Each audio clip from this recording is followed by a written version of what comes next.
is proud to present Insights on Leadership and Life with your host, Roberta Pickett.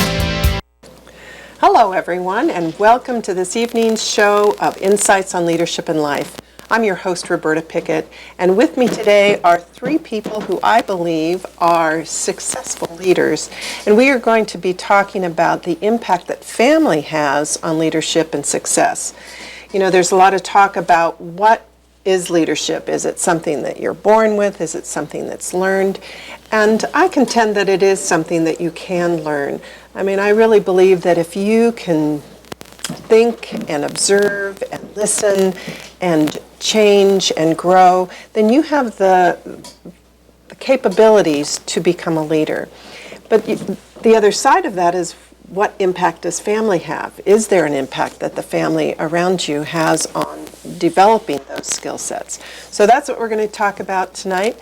And with me are Jason Mulford and John Stettler and Martha Perez. And Jason, you are the president of Victory Village, which is a nonprofit veterans support agency, and here in Jackson. Yes. And so welcome to you. And I think you bring in an interesting perspective, because not only from your own personal family, but also the military family and the impact that that has. And I understand you're also training to become a minister. Yes. So that you may have a perspective also on the family of faith and if that has an impact. And then John Stettler, you are the program advocate? Coordinator, something like that. One of those things. For CASA here in Amador, and that is the court-appointed special advocates for children. And so I know you're passionate about that, and I appreciate you being here this evening. Very happy to be here. Good, well, good. And Martha Perez, owner of Jose's Restaurant here in Jackson, and also mother, businesswoman, grandmother, friend, yeah. More important. And family, very important to you. So all of you, thank you for being here.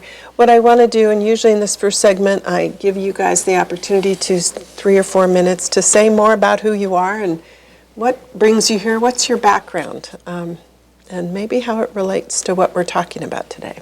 So Martha, girls first. Well, it starts from wanting to be who you want to be, learning by watching other people, what they do, and having someone that you look up to and you want to be like, A role model. A role model that you say, when I grow older, that's what I want to be like. So that's definitely, I know in talking to you in the past that's your grandfather, right? Correct. It was a real role model in your. So what's a little bit of your background? My background, well, I come from Mexico. You do? Yeah. See. I came here to the United States after I got married and did speak a word of English. And in the back of my mind, I always wanted to learn, to be somebody better, to do something for the community. Because in Mexico, when I was a child, we were always doing something for the community. So that's within my, your culture. My culture. Your family culture, not other. just the community culture, but your family to culture. help each other and to be there for each other when you need each other.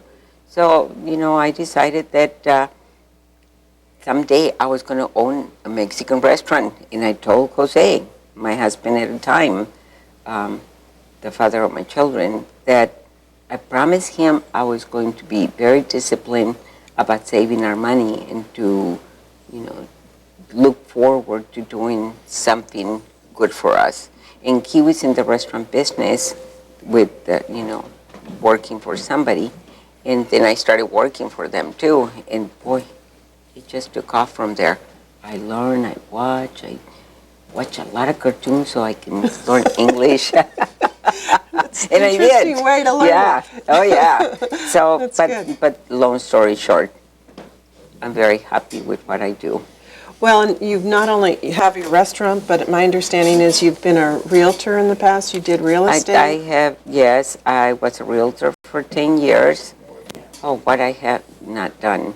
I used to translate for the courts. I used to translate for a lot of attorneys, for the hospital, for, I have done so many things, Oh, And how many kids do you have? I had 3 of my own, and then my husband wanted me to have more children. And I said, no, I'm not having any more kids. I already had 3. So I said, I'm willing to adopt. So we adopted 6 boys. And So they all alive. They made it.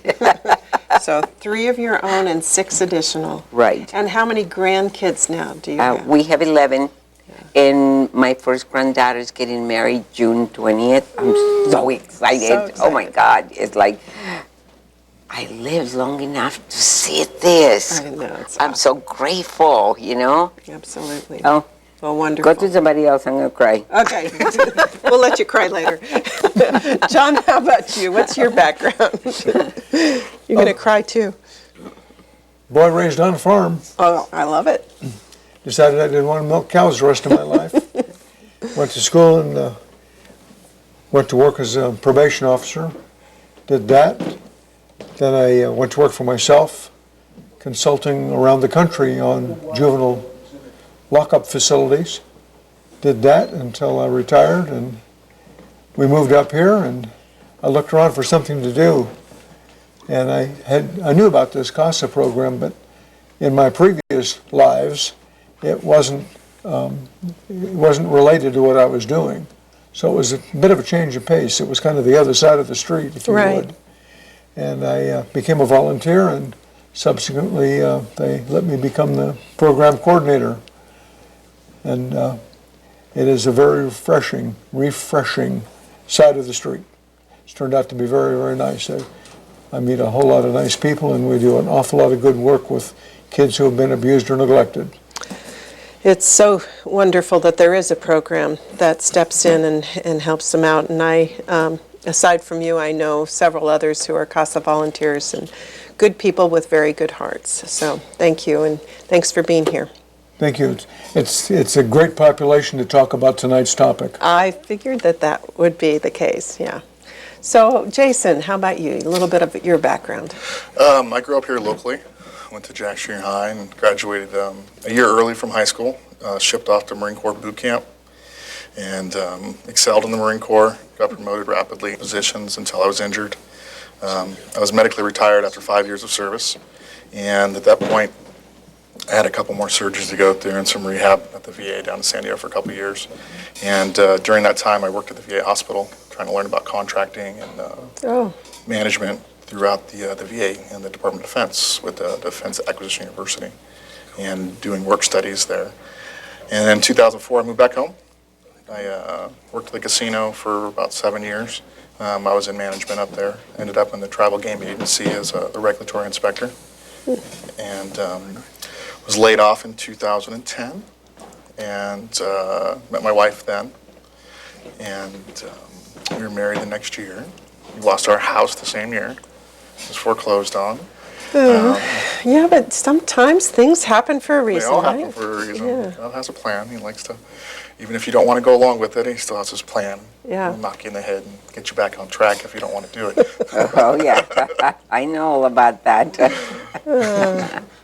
So you're married, you have one child, and you have one on the way, Yes, ma'am. right? Our second child is expected in mid-October, and we see Dr.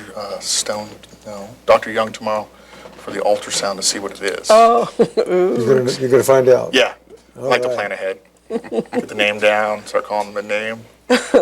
calling him a name. Did Exactly. you notice Yeah. that? Calling him a name. Yeah. It's going to be a girl, probably. It doesn't matter. It doesn't, No. as long as it's healthy. That's right. Yeah. And, just whoever he or she is, you will love. Exactly. Yeah. Very much so. Very cool. And so you've been running Victory Village then for how long? Almost 4 years now. My wife and I started it together. It's a nonprofit, And we help homeless veterans in the community and veterans with employment, housing, life skills, PTSD classes with peer mentors. I still volunteer there. My wife is the executive director. We're funded by the Department of Veterans Affairs now. We started off as an all-volunteer community support, all through donations and I volunteer. remember. It's really hard. You've done a great job. Yeah, it's really growing nicely. It is. And it looks great, to just watch the outside of, the physical changes that have happened there at Victory Village is great, and Slow and all the steady. good things you're doing, hearing good things around the community, so thank you. Thank you. Yeah. Someday that's going to look like a piece of cake. Look back, it'll be like a little blink. Yes. Oh, the 5 years we had to do to build it up, it was nothing. Yeah. But that's, Lot of work. speaking of that, but that's part of this whole thing about leadership, right? I mean, if it was all just Learning. easy, No one would there be the satisfaction to get through it? sacrifice. The sacrifices. Opportunities that arise so you can lead. Sacrifice opportunity. I didn't ask you, John, kids, grandkids? Yes, indeed. Okay, Two kids, one of each, all right, and two grandsons, one who just graduated from Sac State. all right. So we just had that celebration, Wonderful. which was a big family event. It was a proud moment, a huh? milestone, a moment for that. Very proud. It's a big deal. That's great. Well, congratulations. So we've got you, all of you here have family. I've got 3 kids and 7 grandkids myself, so we've got a lot to talk about. And we're going to come right back after a short commercial break, more on insights in leadership and life.